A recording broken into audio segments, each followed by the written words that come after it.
ঠিক তাই। আর আমরা আমাদের অফিসিয়াল পেজের মধ্যে তাদের এই ভিডিওগুলো শেয়ার করব, যাতে করে আমাদের পরবর্তী যে কাস্টমার তাদের ভেতর বিশ্বাস বা আস্থা তৈরি হয়। দারুণ, এতে বিজ্ঞাপনের খরচও কমে যাবে। শুধু তাই না, মানুষ নিজেরাই আমাদের ব্র্যান্ডের প্রতিনিধি হয়ে যাবে। জোসনা, আজকে কিন্তু আমি সত্যিই অবাক হয়ে গেলাম। এতদিনে বুঝতে পারলাম তুমি এই যে সারাদিন চুপচাপ থাকো, কিন্তু তারপরেও তুমি কি গভীরভাবে সবকিছু পর্যবেক্ষণ করো। তোর আমি তো শুধু সাধারণ একজন কাস্টমারের মতো ভেবে বলেছি। আমরা শুধুমাত্র প্রোডাক্ট বিক্রি করব না, আমরা সাথে সাথে কনজিউমারদের বিশ্বাস অর্জন করব। রাইট। আর সেই কাজটা শুরু হবে জোসনার আইডিয়া থেকে। তাহলে ভাবির উদ্দেশ্যে একটা তালি হয়ে যাক। ইয়েস। তবে আজকে সবচেয়ে কাজের আইডিয়া যেটা এসেছে সেটা এমন একজন মানুষের কাছ থেকে এসেছে যে নিজেকে কিনা বিজনেসের লোকই মনে করে না। শোনো ভাইয়া, ভাইয়া তোমার সাথে থাকতে থাকতে নাকি উল্টা, ভাবির সাথে থাকতে ওই যে থাকতে বলা যায়, ভাইয়ার সর্বদোষের ভাইয়ার নবশ। উন্নতি হয়েছে।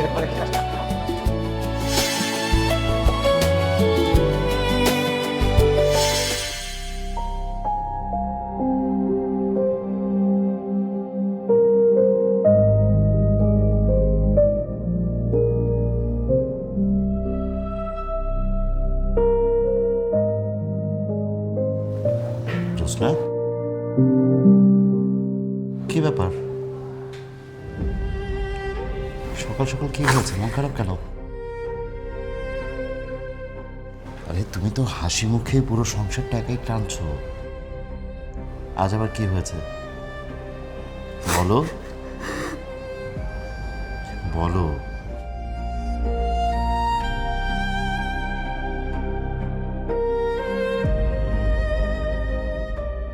আমি কাঁদবো না তো কি করব? আমার তো অনেক বড় অন্যায় হয়ে গেছে। আমি এই বাড়িতে একটা সন্তান দিতে পারি না। তোমার বোন কথা বলতে চায় না, আমাকে ফোন দিয়ে অনেক কষ্ট দিয়ে কথা বলেছে। সে সরাসরি আমাকে বলেছে আমি নাকি এই ঘরের বন্ধ বউ, এই বাড়িতে কোনো কথা বলার অধিকার আমার নেই। আমি মুন্নির দোষ দিই না, আমারই দোষ। আজকে যদি আমার একটা সন্তান থাকতো, আমাকে একটা সন্তান মা বলে ডাকতো, তাহলে আমার এত ডিপ্রেশনও থাকতো না, আর কারো কথাও শুনতে হতো না। এখন আমার তো তোমার বোন, মা, বাইরের মানুষ, তোমাদের আত্মীয় স্বজন সবাই শুধু একটা বিষয় নিয়েই আমাকে কথা শোনে। আজকে সন্তান থাকলে তোরা আমাকে এভাবে কথা শোনাতে পারতো না।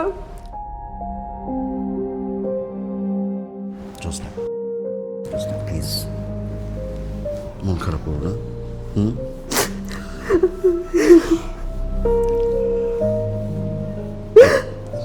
একটা একটা সন্তানের অভাব তো আমাদের জীবনের সবচেয়ে বড় ক্ষত, এটা আমি খুব ভালো করে জানি। বিশ্বাস করো,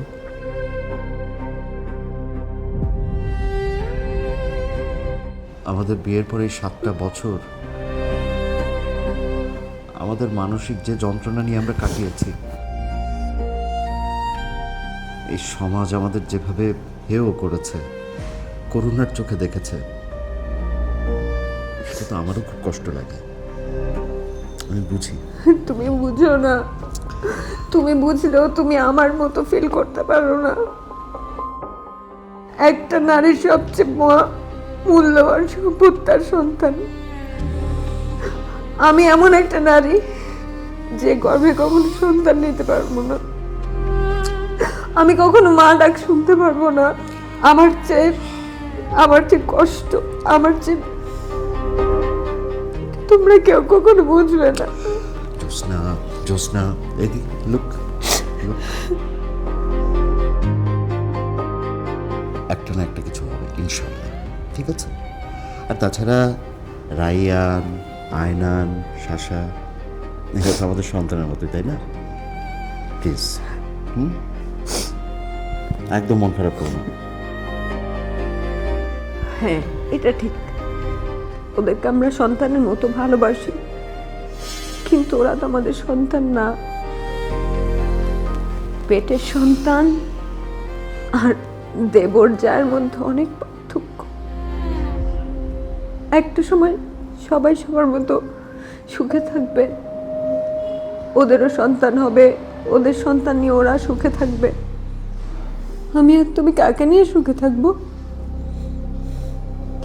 আমাদেরকে কি কেউ কখনো বাবা মা বলে ডাকবে না?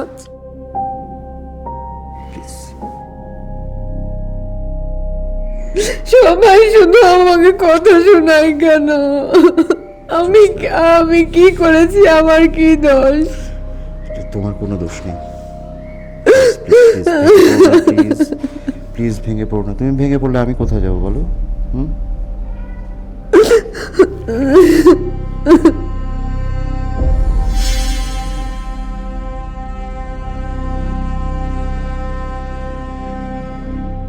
শুনুন স্যার, মিস্টার স্মিথের যে ইন্টারন্যাশনাল প্রপোজালের ফাইলটা গত 3 দিন ধরে ডেডলাইন ক্রাইসিস চলছে, সেটা কিন্তু আমি ফাইনাল ড্রাফট জাস্ট 5 মিনিট আগে আপনার মেলে সাবমিট করে দিয়েছি। আর কস্ট কাটিং, লজিস্টিক যে লুপ হোলগুলো ছিল সেগুলো আপনার আগের টিম ধরতে পারেনি, সেগুলোও কিন্তু আমি সলভ করে দিয়েছি।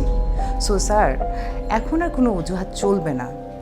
আর এই কাজের পুরো ক্রেডিট হচ্ছে আমার টিমের প্রাপ্য। আর আমার যে বসের প্রমোশনের কথা চলছিল সেটা যেন কালকে মিটিংয়ের আগে ফাইনাল হয়। Thank you sir, have a good day.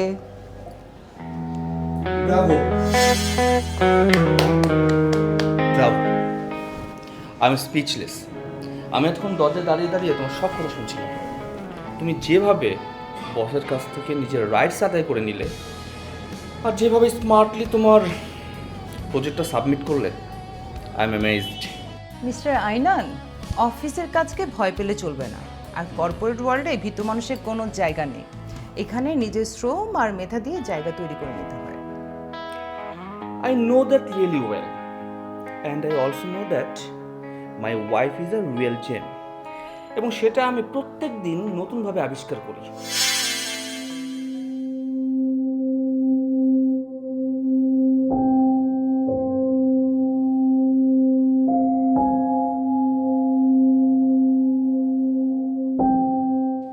ভাবি, কি হয়েছে? তোমাকে একদম অন্যরকম লাগছে। কই, কিছু হয়নি তো। তুমি কিন্তু আমার কাছে লুকাতে পারবে না ভাবি। তোমার চোখ বলে দিচ্ছে তুমি অনেকক্ষণ ধরে কেঁদেছো। কি হয়েছে ভাবি? না, কিছু হয়নি।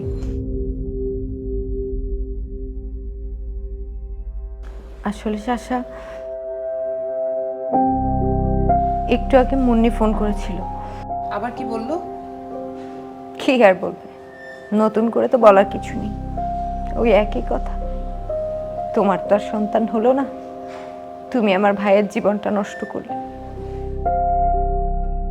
শাসা জানো, ও ফোনটা রেখে দেওয়ার পর থেকে না ওই কথাগুলোই আমার বারবার কানে বাজছে। ভাবি, একটা কথা বলি, মানুষ যখন আঘাত দেওয়ার জন্য কিছু বলে তখন সেই কথার না মূল্য দেওয়া উচিত।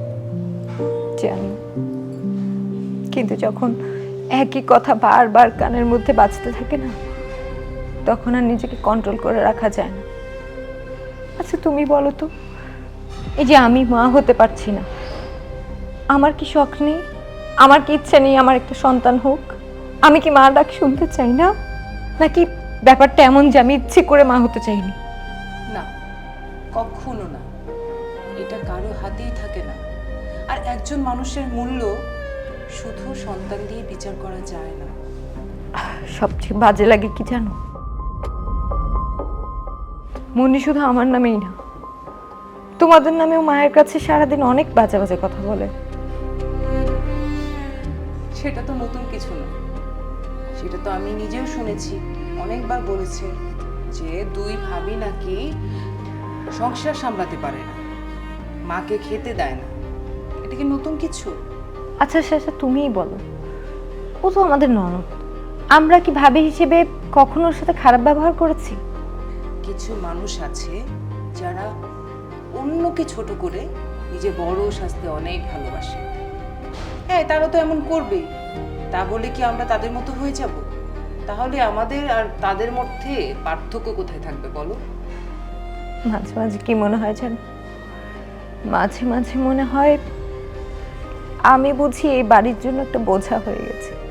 শোনো, তুমি এই কথা আর কখনো বলবে না। ভাবি, তুমি দেখো, তুমি যতদিন ধরে এই বাড়িতে আছো, তুমি আসার পর থেকে এই বাড়িটাকে কত সুন্দর করে সামলেছো, এত কিছু করেছো, সবাইকে এত ভালোবাসা দিয়েছো। আর একটা মানুষ কিছু বললো তাতেই হয়ে গেল? তাতে তোমার ভালো দিকগুলো মুছে যাবে না। তুমি যদি না থাকতে তাহলে আরো বেশি ভেঙে পড়তাম। তুমি আমাকে সাহস দিচ্ছ শাসা। ভাবি, আমি তো তোমার ছোট বোনের মতো, কিন্তু তোমার মন খারাপ থাকলে, তুমি এভাবে ভেঙে পড়লে আমি কিভাবে ভালো থাকি বলো? তুমি এত ধৈর্য রাখো কি করে বলো তো? কারণ ভাবি, রাগ করে না সম্পর্ক ভাঙা খুব সহজ, কিন্তু নিজের ব্যক্তিত্ব ধরে রেখে একটা সম্পর্ক চালিয়ে যাওয়া কিন্তু কঠিন। আর আমি সেই কঠিন পথটাই বেছে নিয়েছি। তোমার কথা শুনে বুকটা এখন অনেকটা হালকা লাগছে। আরেকটা কথা, এরপর যদি মুন্নি আবারও কিছু বলে তোমাকে, তুমি সামনে থেকে যে ব্যক্তিত্ব ঠিক রেখে শান্ত গলায় উত্তর দিবে, ঠিক আছে? কিন্তু ভাবি, তুমি কখনো আর এভাবে ভেঙে পড়বে না। তুমি একদম ঠিক বলেছো, অন্যের কথা নিয়ে নিজেকে একদম ছোট করে দেখা উচিত। এই তো আমার লক্ষ্মী ভাবি। তাহলে কি অন্যের কথা আরো মন খারাপ করে থাকবে? হুম। আর কোনোদিন এরকম মন খারাপ করে থাকবে না, এসব নিয়ে চিন্তাই করবে না। আমরা দুজন যদি এক থাকি, মুন্নি কেন, মুন্নি 14 মানে বাদ দাও, কেউই কিছু না করতে না পারবে না না। না, বলো বলো কি বলছিলে বলো। না, এটা তো আমার সংসার, তোমার। আচ্ছা শাসা, একটা ব্যাপার খেয়াল করেছি, আমার না যখন একটু চা খেতে ইচ্ছে করে ঠিক তখনই তুমি আমার জন্য চা নিয়ে আসো। বলছি তো, আমি তোমার ছোট বোন, তো বড় বোনের কি লাগবে সেটা কি ছোট বোন জানবে না? How sweet.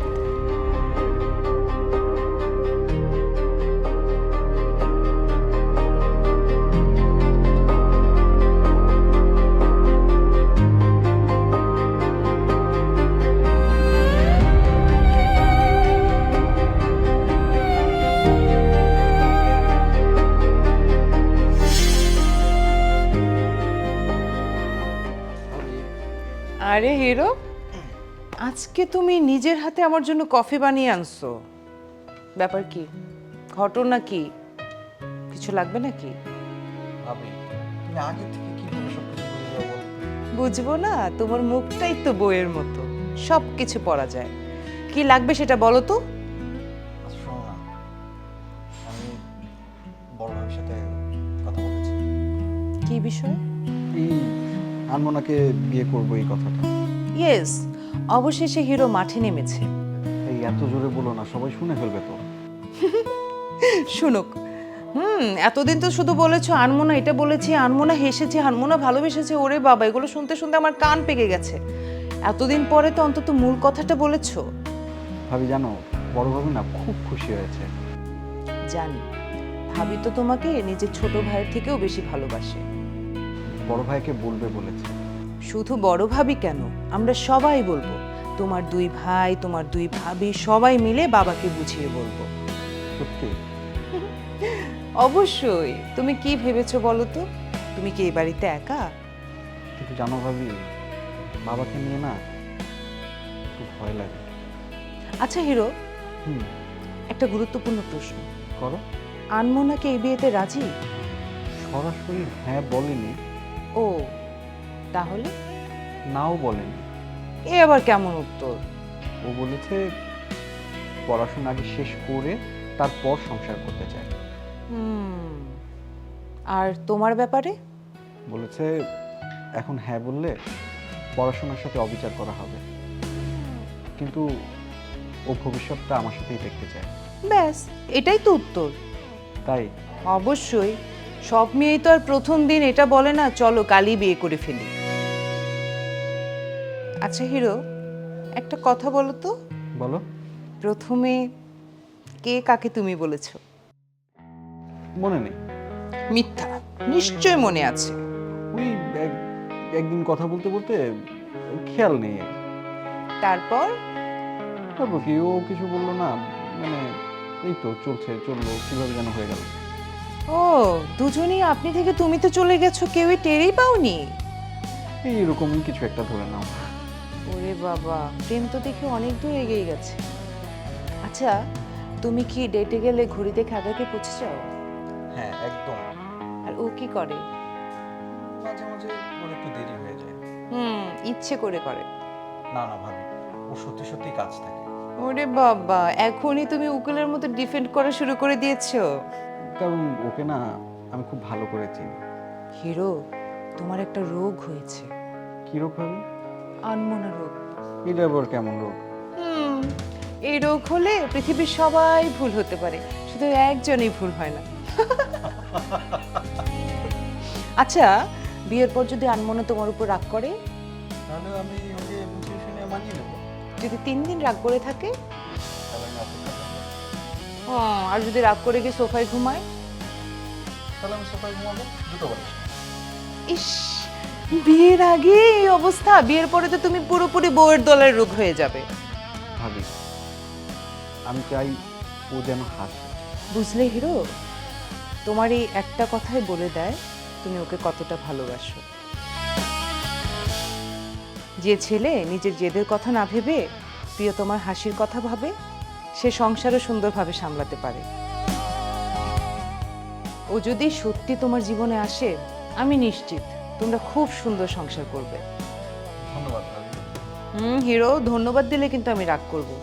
তুমি শুধু একটা কথা মনে রাখো, তোমার এই যুদ্ধ শেষ করার জন্য তোমার 2 ভাবি আছে, 2 ভাই আছে, তোমার পুরো পরিবার আছে। তোমার ভালোবাসা গন্তব্যে পৌঁছে দিতে আমরা সবাই একসঙ্গে হাঁটবো। You are great. পাগল।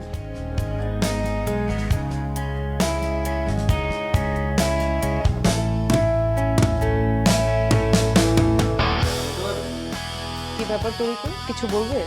আপনি একটা কথা জিগাই, খালাম্মা খালু কবে ফিরবো গন্ত? ওনারা চলে যাওয়ার পর এই বিশাল বাড়িটা কেমন যেন হয়ে গেছে। চারদিকে কোনো চেঁচামেচি নাই, খালাম্মার বকাঝকা নাই, বাড়িটা বড্ড বেশি খালি খালি লাগতেছে। এই তো মাত্র কয়েকটা দিন তরিকুল, বাবা মার টেস্টের রিপোর্ট এসেছে, সব কিছু ভালো। আর কয়েক সপ্তাহের মধ্যে বাবা মা বাড়ি ফিরে আসবে, তুমি টেনশন নিও না। আচ্ছা ভাবি, আমি যাই, হাতের কাজগুলো শেষ করে আসি। আচ্ছা। রাত অনেক হয়েছে, মিনগিরি তালা মারতে হইব। ঠিক আছে, যাও যাও, ভালো করে লাগিও। তোমার জন্যই আজকে আমার এই সফলতা। রায়ান দ্য গ্রেট তো এখন ম্যাচিউর হয়ে গেছে। ওফো মিস্টার হাজবেন্ড, হিরো হতে হলে মেকআপ নিতে হয়। স্মাইল। আহা, তোমার বাপের বাড়ি গেলে তো ওরা বুঝবে যে আমি মেকআপ করেছি।